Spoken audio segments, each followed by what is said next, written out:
Hey guys, welcome to another Alfista video. In today's video, I'm going to be reviewing the camera that you see right there.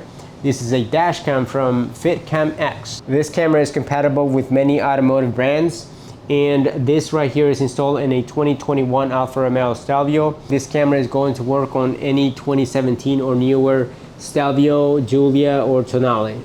So I've had this camera for about 8 months now, and this is Stelvio, and I'm pretty happy with it. Some of you guys have reached out asking questions about it, so I wanted to make this review. I'm by no means sponsored by this company, so what you're going to get here is an honest owner's review for this product. First off, I just want to say that I really love the profile of the camera. It's pretty much incorporated into the housing for the rear view mirror. So when you buy this camera, you pretty much have to remove the original housing here, and then you have to transfer some of the clips and some of the things from the old unit into this new unit here. Basically, this one has been obviously adjusted so that you can fit the camera electronics into here, okay? So that's why it looks pretty much OEM here. So it's a very nice integration. And here's what I'm referring to, guys. You can see here the before and after pictures. The differences are pretty minimal, and that's what I like about this camera. You can hardly tell that there's a camera in there, and there are no wires exposed or anything like that, so it looks pretty sharp. Also, the installation is pretty straightforward. I'm going to link to a video that's going to show you how to perform the installation in case you want to do that. Also, I'm going to provide links in the video description in case you want to buy this camera. Underneath here, you're going to see two buttons. One is the power button. The other one is a picture button. So anytime you want to save a picture of something, you can press that button. It will take a snapshot and save that into the camera's memory. The power button, I pretty much never use. The camera comes on automatically when you start the car or when you're driving. So there's no need for you to turn the camera on or off whenever you want to use it or stop using it. Now, this camera does not record 24/7 by default. Okay, there's an extra wire harness that you have to get in order for that feature to work. By default, this camera only works anytime that it's receiving power to it. So for example, when you turn on the accessories in your car, that'll send power to the camera and it will be recording. And of course, when you're driving, it is also going to be recording. There are two options with this camera. You can buy just the forward-facing camera, which I did here. The other option is for you to buy a forward-facing camera as well as a rear-facing camera. If you buy the rear facing and the forward facing camera, it all comes as a complete package and it's supposed to work seamlessly. The camera comes with a microSD card. It is 64 gigabytes. This is the microSD card right here. So with this one right here, since it's only 64 gigabytes, it will record approximately 7 hours of video based on my experience. Now the camera supports up to 256 gigabytes. If you do a lot of driving and you want to save a lot of video, I would recommend that you upgrade this microSD card to something that will store more video. The camera also comes with this USB adapter right here. This allows you to have access to your video files using your computer. And this is the way that I use it anytime that I want to download any video from this card. You also have the option to use the FITCAMX app to download video, but I find this way to be a lot quicker. Now that I've given you guys a quick overview of this camera here, let's go ahead and take a look at the app and see what kind of functionality we have within it. Love the channel? Join as a member for bonus videos, early access, shoutouts, and more. Just click the join button. It helps me keep creating and you get cool perks. Thanks. All right, so this is the FITCAMX app. So just go ahead and download it from your favorite app store. Once you have the app, you're gonna go ahead and open it up, and then we're gonna connect to the FITCAMX camera. Now, before you can connect to it, it's gonna ask you to have location services enabled. I already did that here, so I can just go ahead and hit connect here. That's gonna open up your available Wi-Fi network. So just go ahead and select this one that says FITCAMX Car Cam. Then we can go ahead and hit the back button, and this will automatically connect to the camera. I forgot to mention this, but you don't need to have the engine running while you're doing this.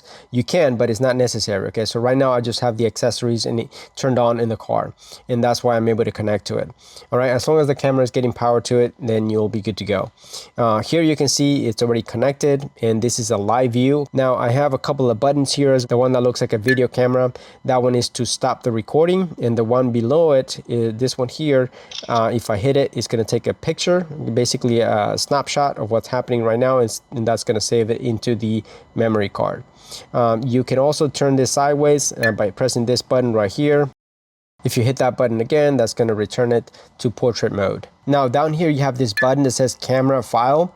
Let me go ahead and hit that, and basically that's going to open up all of my saved files. All right, so right here you can see that we have this loop tab right up here, and that's basically going to show me all of the different videos that have been recorded. Obviously you can hit any of these videos right here if you want to play them, all right, and then you'll be able to view the videos there. You can also hit the download button right here to look at the video, delete it, or take a screenshot at any point. All right, let me go ahead and go back over here. We also have the snapshot tab right here, and this is where all the snapshots are going to be located anytime that you take one. Then we have this other tab right here that says locked. My understanding is that these files right here are read only, so they won't get overwritten. So you have the option to save certain files so that they don't get overwritten as the camera is recording new videos.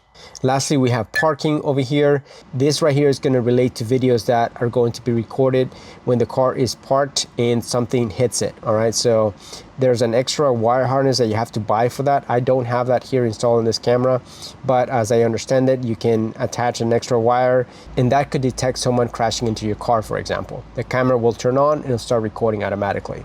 Let's go ahead and go back over here. Let me talk about some of the quirks about this app right here.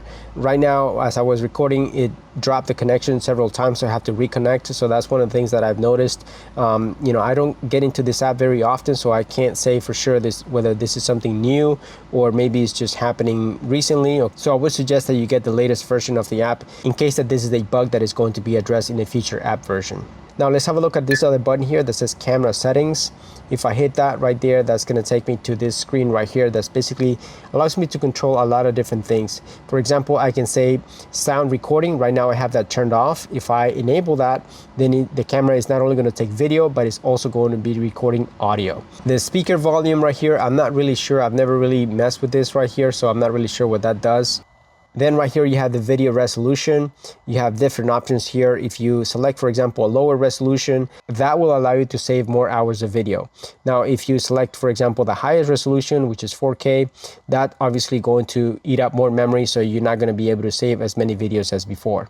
So I just like to keep it in the middle. I find that that video quality is still good enough for me. Right here you have the loop recording duration, and this right here is essentially just saying that your videos are going to be 5 minutes long. It's continuously recording as you're driving around, but it breaks up your videos into 5-minute videos so that you can easily find a particular section of a video later on. I think the default is going to be 3 minutes. You can also adjust here the exposure composition. You can have the time watermark here on your videos. And this is the collision sensing right here. This is what I was telling you guys. You need to buy a separate wire harness in order for this to work. All right, you have this parking guard right here. Right now I have it enabled, but it really doesn't matter. I don't have the wire harness installed, so this is not gonna make any difference. And right down here is just Wi-Fi information, as well as the firmware version of your camera. All right, let's go back here. If I go back one more time, this is going to exit the camera live view, and then I can have other things right here. For example, if I hit the album button right here, I can see any videos that I have downloaded that are going to show up right here. Same thing with images. If I download anything, they're going to show up right here. You also have this more button right here. If I hit that, this is going to have even more app settings. If I go, for example, into app settings, I can see the different languages. It has support for a lot of different languages here, which is great. Right, let me go back over here, the date format. In offline map, I don't really use that. I'm not really sure what that is. You have submit log. I guess if you have any issues, you can submit your log and send it to that email address right there. And then you have customer service. I haven't had to reach out to the customer service yet. Thankfully, you know, everything's been great about the camera. I really don't have any complaints aside from this issue that I described earlier where the camera disconnects from the app every now and then. As I said before, I'm not in the app very often. Anytime that I want to look at video recordings from the camera, I usually just take out the microSD card and then connect it to my computer, and then I can look at the videos that way and then download them if I want to. Nevertheless, let me show you guys how to download a video using this app. So let me go back over here, and then I'm gonna go back to camera over here and then access the camera. Next, I'm going to go ahead and hit this camera file button, and that's going to show me the different recordings that are on this camera. And let's just say that I want to download any of these videos right here. Remember, these are going to be 5-minute videos. All right, so let's go ahead and open up this first one right here. I can just hit download right down here, and you can see that it's going to start downloading the video. It does it pretty quickly, right? There's some reviews that I've said that this takes a long time to download. In my case, it's downloaded pretty quickly. This is a 7-megabyte video. Let's go ahead and just try another video just for fun. Let me go down to this one right down here. I'm gonna go ahead and hit download. And again, this is starting to download. This one is taking a little bit longer, so maybe this is a longer video. This is 315 megabytes. So yeah, this is going to be a longer video here, and you're going to probably have to sit here for a couple of minutes for this to download. So that video ended up taking a little bit over a minute to download. And you may be wondering why one video was longer than the other. This can happen, for example, when you shut off the car in the middle of the recording, and that means that that video will not get to its maximum length, so it's going to be cut short. Next time you start the car or you turn on the accessories, it's going to start recording a brand new video clip. Let me go back over here, and again, we can go back, and I just want to show you guys what it looks like when it's downloaded. And let me go back one more time. Then we can go to album over here, and this is going to show the videos that we just downloaded. I wanted to leave you guys with some footage that I've collected as I've been using this camera for some time now. As you guys can see, the image quality is really good, even if you have the sun in front of you, or if it's raining, or if you happen to be driving at night. And pretty much in all conditions, the camera does it really well. So I'm pretty happy with the performance of it. Thanks so much for watching, and I hope to see you guys in the next video.